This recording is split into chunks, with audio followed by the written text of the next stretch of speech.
اب اگر کسی کو سنت کا کہو تو کہتے جی اس میں حکمت بتاؤ، سائنس کیا کہتی ہے، آیا انگریزوں نے بھی اس پر کوئی تحقیق کی ہے یا نہیں کی؟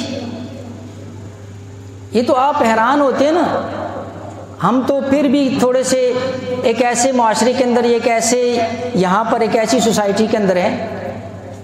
تھوڑے سے جو اپنے آپ کو ماڈرن اور اس قسم کے لوگ جو تھوڑی سی انگلش کی چند کتابیں پڑھی ہوئی، وہ کہتے ہیں جی سنت پر تو کریں گے لیکن بتاؤ اس میں حکمت کیا ہے، اچھا اس میں تحقیق کیا ہے، انگریز نے اس میں کیا تحقیق، سائنس کیا کہتی ہے۔ شرم نہیں آتی ہے ان ظالموں کو، میرے نبی کی سنت کو انگریز کی تحقیق کے ترازو میں تولتے ہیں،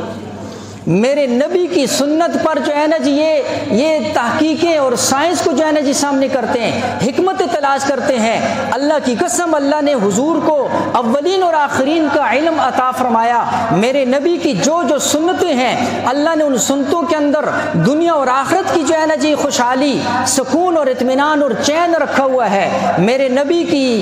ہر عمل کے اوپر حکمتیں آ کر وہاں پر ختم ہو جاتی ہیں۔ حضور کو اللہ نے وہ عمل عطا فرمایا، حضور کو اللہ نے وہ سنت عطا فرمائی، جس کام کو اللہ نے حضور کے لیے پسند کیا، اللہ کی قسم اس سے زیادہ محبوب عمل اللہ کی نگاہ میں کوئی اور نہیں ہے۔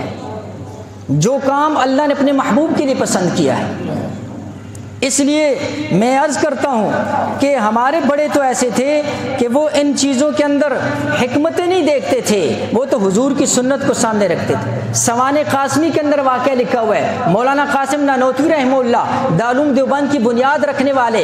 فرمایا کہ انگریز دور ہے اور ان کے خلاف وارنٹ جاری ہو گئے، کسی نے کہا روپوش ہو جائیے، یہ روپوش ہوئے، 3 دن کے بعد دوبارہ آ گئے، کہا حضرت ابھی مسئلہ حل نہیں ہوا، حالات بڑے سخت ہیں، آپ 3 دن کے بعد کیوں باہر آ گئے؟ فرمایا میں حضور کی سیرت کو دیکھتا ہوں، حضور غار سور کے اندر 3 دن رہے تھے، میں بھی اسی سنت پر عمل کروں گا، 3 دن سے زیادہ نہیں رہا۔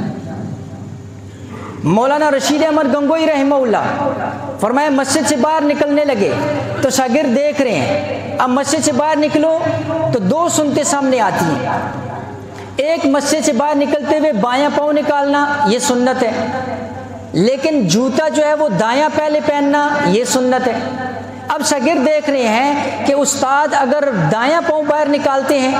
تو جوتے والی سنت تو پوری ہو جائے گی لیکن مسجد سے نکلنے والی سنت رہ جائے گی، اور اگر بایاں پاؤں نکالتے ہیں تو مسجد والی سنت تو پوری ہوگی لیکن جوتے والی سنت رہ جائے گی۔ حضرت گنگوئی رحمۃ اللہ علیہ نے بایاں پاؤں نکالا،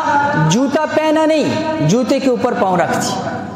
اور اس کے بعد دائیں پاؤں کے اندر جوتا پہن لیا، دونوں سنتوں کے اوپر عمل ہو گیا۔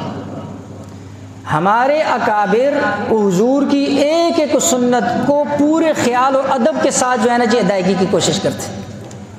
اور اس وقت ہمارے زمانے کے اندر ایسے بدبخت ہیں جو حضرت قاسم نانوتوی اور رشید احمد گنگوئی کے ایمان کو بھی قبول نہیں کرتے، کہتے اس طرح سے مسلمان ہی نہیں تھے۔ جس کو میرے نبی کے جوتے کی سنت کا بھی استحضار ہو، خیال ہو، آپ اندازہ کرو کہ اس کے دل کے اندر حضور کی کتنی محبت ہو۔ ہمارے اکابر کے بارے میں تو آیا، فرمایا دارالعلوم دیوبند کے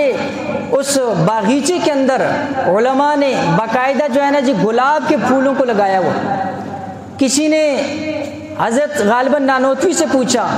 کہ آپ نے یہ گلاب کے پھول سے بڑی محبت ہے، فرمایا میں نے کسی جگہ کتاب کے اندر پڑھا تھا کہ میرے محبوب کے جسم کے پسینے سے جو خوشبو آتی تھی، وہ جو پسینے کی خوشبو ہے اور گلاب کی خوشبو یہ ایک جیسی تھی، اس وقت کے بعد سے فرمایا مجھے گلاب کی خوشبو سے محبت ہوگی۔